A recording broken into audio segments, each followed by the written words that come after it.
passé.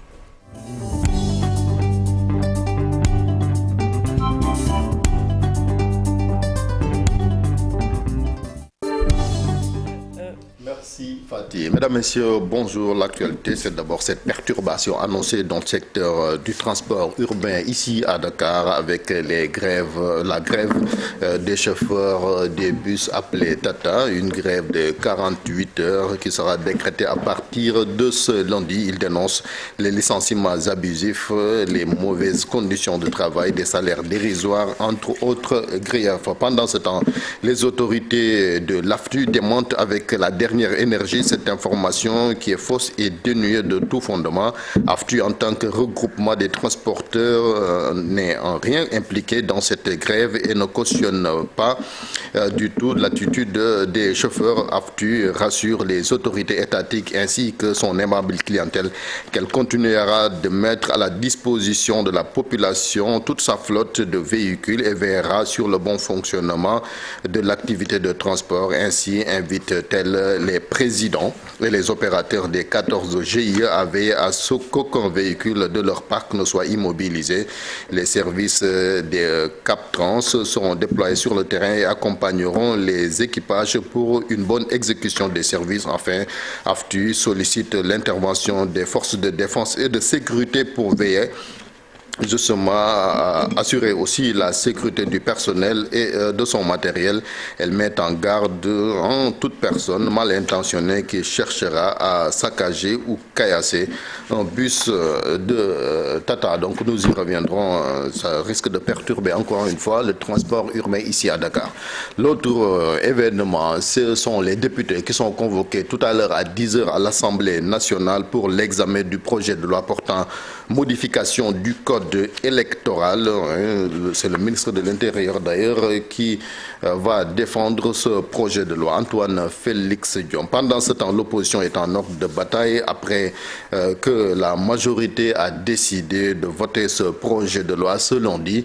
Hier, l'opposition réunie autour du Front de résistance nationale du M2D, entre autres mouvements, a organisé un point de presse pour dénoncer l'attitude de la majorité, notamment le président de la République, qui, selon cette opposition, a saboté le dialogue politique. Plus de détails avec Pape Sarr, porte-parole du jour, interrogé par Dissa Préa et Younous Diatta. dañ ko def sax ci procédure d'urgence député yi.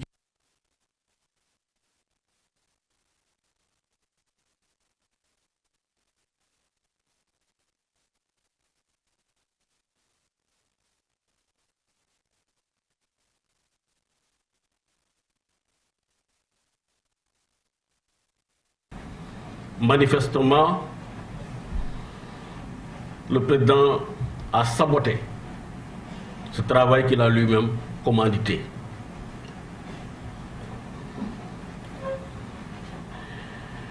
En sabotant ce travail et en décidant de poursuivre dans la logique du Ndjout-Ndiaye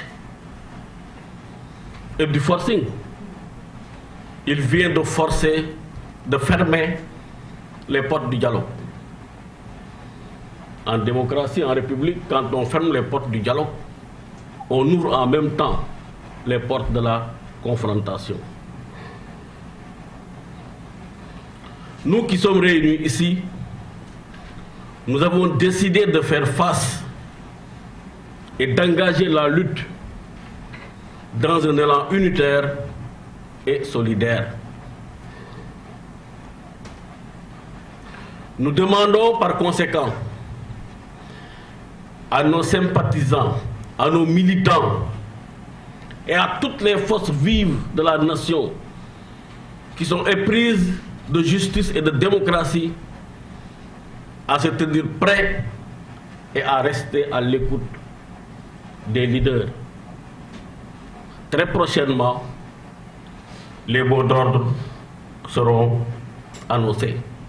Pape Sarr, membre de la LD Debout, porte-parole du jour. Nous reviendrons également sur cette conférence de presse en Wolof avec Thierno Alassane Sall qui a parlé au nom de cette opposition. Il y a aussi cette personnalité de la mouvance présidentielle, l'avocat Maître Ousmane Seye, qui prend part également au dialogue politique qui fustige cette attitude de l'opposition qui veut réunir ou donc parler justement de ce dialogue et donc se limiter aux articles L31 et L32 seulement du code électoral, alors que cela dépasse largement ces deux aspects. Il s'exprimait à Ziguinchor en marge d'une conférence. Nous l'écoutons au micro de notre équipe sur place, Boubacar Diassi et Lamine Mandia.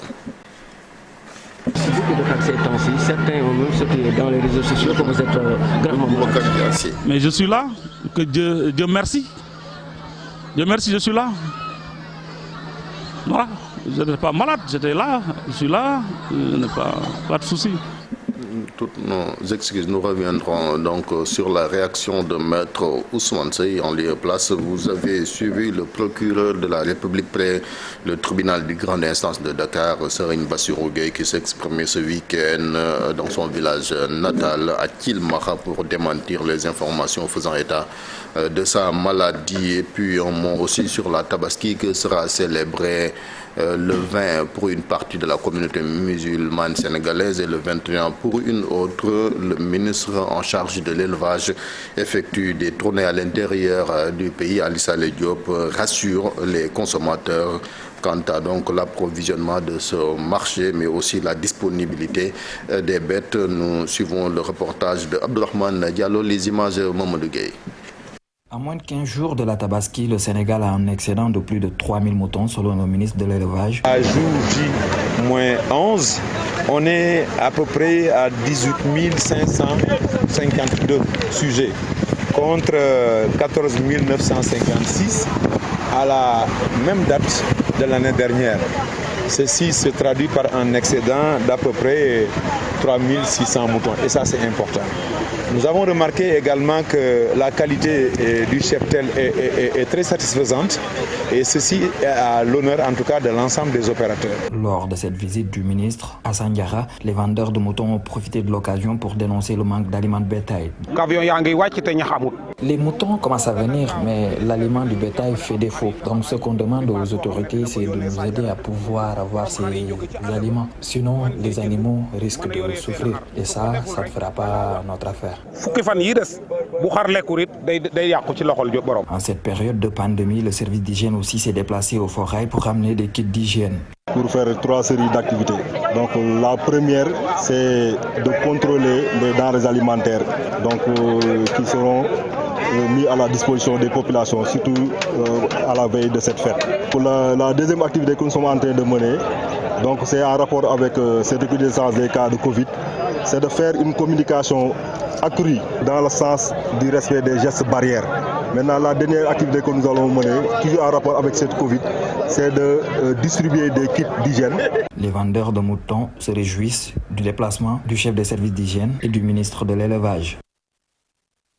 Et puis le président Macky Sall a attendu ce matin à Nouakchott, dans la capitale mauritanienne, pour une visite de travail de 24 heures, ce qui nous amène à parler de l'actualité internationale avec vous, Modou Fall. Tout à fait, Chérif Dia. Nous nous rendons au Mali. Une cérémonie d'hommage aux victimes des manifestations contre le régime d'Ibrahim Boubacar Keïta a été organisée ce dimanche 11 juillet. Dans la mosquée de l'imam Diko pour marquer donc l'an 1 des contestations populaires qui avaient occasionné la mort de 14 personnes selon l'ONG Human Rights Watch. RDC, le cardinal Laurent Monzengo Pantinia est décédé ce dimanche à Versailles, près de Paris, à l'âge de 81 ans. 6 jours après son évacuation, le cardinal a été l'une des voix critiques à l'égard des différents régimes qui se sont succédés en RDC, ex-Zaïre, celui du dictateur Mobutu Sese Seko, Laurent Désiré Kabila et puis Félix Tshisekedi.